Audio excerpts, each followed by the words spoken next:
Hello दोस्तों, नमस्कार। एक बार फिर से स्वागत है आपका देवांग स्टडी में। हम पढ़ रहे थे हिंदी भाषा। आज हम पढ़ेंगे हिंदी भाषा का विकास। हिंदी भाषा का विकास आज हम जानेंगे ऐतिहासिक दृष्टिकोण से। वैसे हम हिंदी भाषा का विकास तीन दृष्टिकोण से पढ़ते हैं। पहला तो है ऐतिहासिक दृष्टिकोण और दूसरा है भौगोलिक दृष्टिकोण।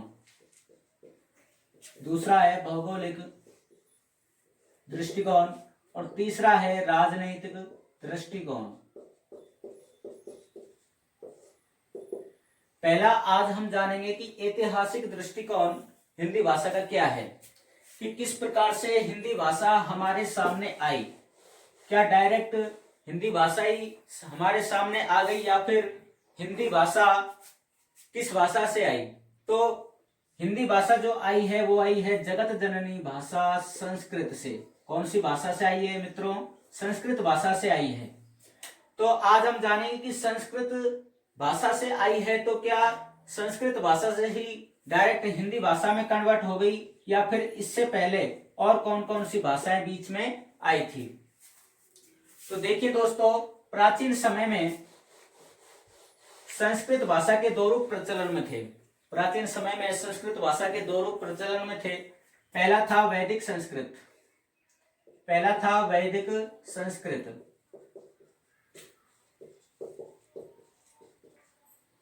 इस टॉपिक को हम हिंदी के इतिहास के दृष्टिकोण से नहीं बल्कि एक जीके के हिसाब से भी पढ़ सकते हैं। तो संस्कृत के आरंभ में संस्कृत को जाना जाता है मूल भाषा के रूप में। यानी संस्कृत क्या है? मूल भाषा है। तो संस्कृत भाषा के आरंभ में संस्कृत भाषा के दो रूप थे, एक तो वैदिक संस्कृत और दूसरी थी लौकिक संस्कृत। एक तो वैदिक संस्कृत और एक लौकिक संस्कृत। तो इन दोनों में अंतर क्या है? वैदिक संस्कृत क्या थी और लौकिक संस्कृत क्या थी? तो जो वैदिक संस्कृत थी इसमें हिंदी भाषा के परिनिष्ठित शब्दों का प्रयोग होता था, जिसमें वेद और उपनिषद लिखे गए थे। क्या लिखे गए थे मित्रों? वेद और उपनिषद। और जो लौकिक भाषा है इसमें लिखे गए थे अपने रामायण और महाभारत।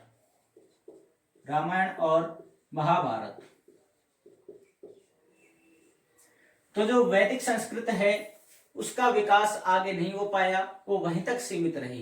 क्यों? क्योंकि इनमें जो वैदिक जो संस्कृत है वो अधिक कठिन मानी जाती थी, उसमें परिनिष्ठित भाषा के शब्द अधिक आते थे। और जो लौकिक भाषा है वो सरल शब्दों का उसमें उपयोग होता था।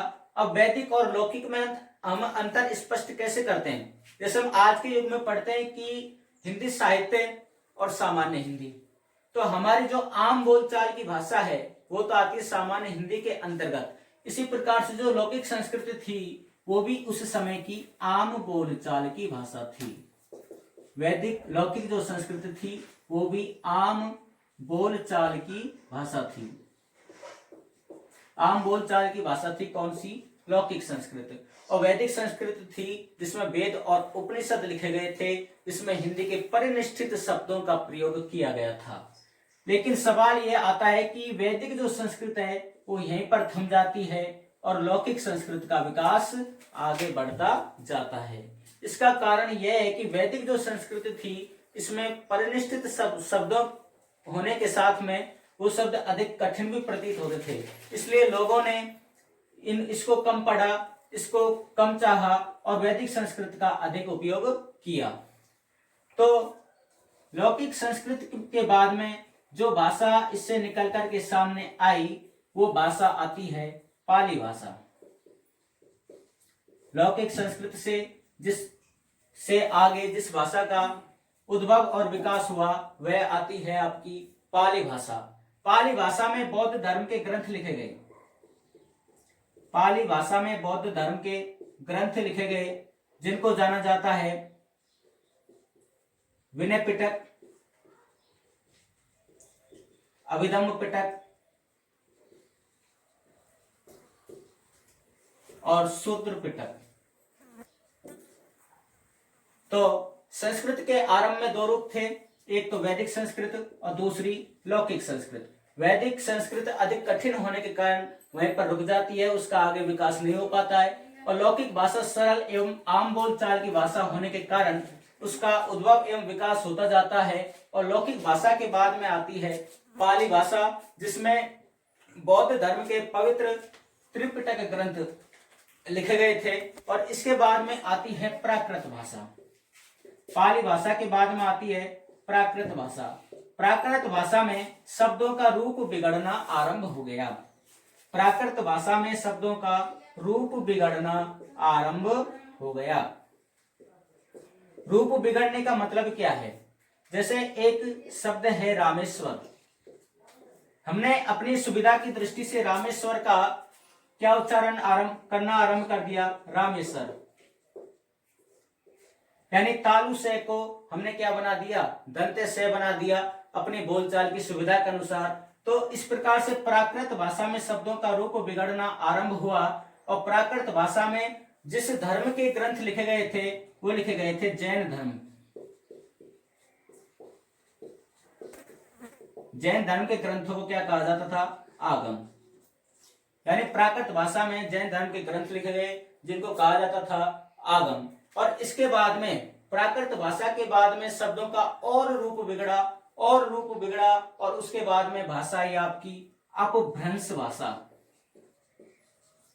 अपभ्रंश भाषा तो पहले सामान्य रूप से जो जगत जननी भाषा है, मूल भाषा है संस्कृत, उससे संस्कृत के दो रूप निकल करके सामने आए। पहला था वैदिक संस्कृत और दूसरा था लौकिक संस्कृत। वैदिक संस्कृत में वेद और उपनिषदों की रचना की गई, लौकिक संस्कृत में रामायण और महाभारत जैसे ग्रंथों की रचना की गई। और इस लौकिक संस्कृत के बाद में जिस भाषा का उद्भव और विकास हुआ, नई भाषा जो सामने आई वो थी पाली भाषा। और पाली भाषा के बाद में प्राकृत भाषा और प्राकृत भाषा के बाद में अपभ्रंश भाषा। ये सिलसिला यहीं पर नहीं थमा, एक और भाषा आती है हिंदी से पहले और उसका नाम था सौरसेनी अपभ्रंश भाषा। सौरसेनी अपभ्रंश भाषा। और इस सौरसेनी अपभ्रंश भाषा के बाद में आई थी हमारी मातृभाषा, हमारी राजभाषा हिंदी। तो इस प्रकार से दोस्तों हमने इस वीडियो में जाना कि हिंदी भाषा का जो विकास है वो ऐतिहासिक दृष्टिकोण से किस प्रकार से हुआ। उम्मीद करता हूं आपको ये बात समझ आई होगी, पसंद आई होगी। तो इस चैनल को अधिक से अधिक संख्या में सब्सक्राइब करें, शेयर करें और लाइक करें। हमारा और तुम्हारा साथ इसी प्रकार से बना रहे। नमस्कार।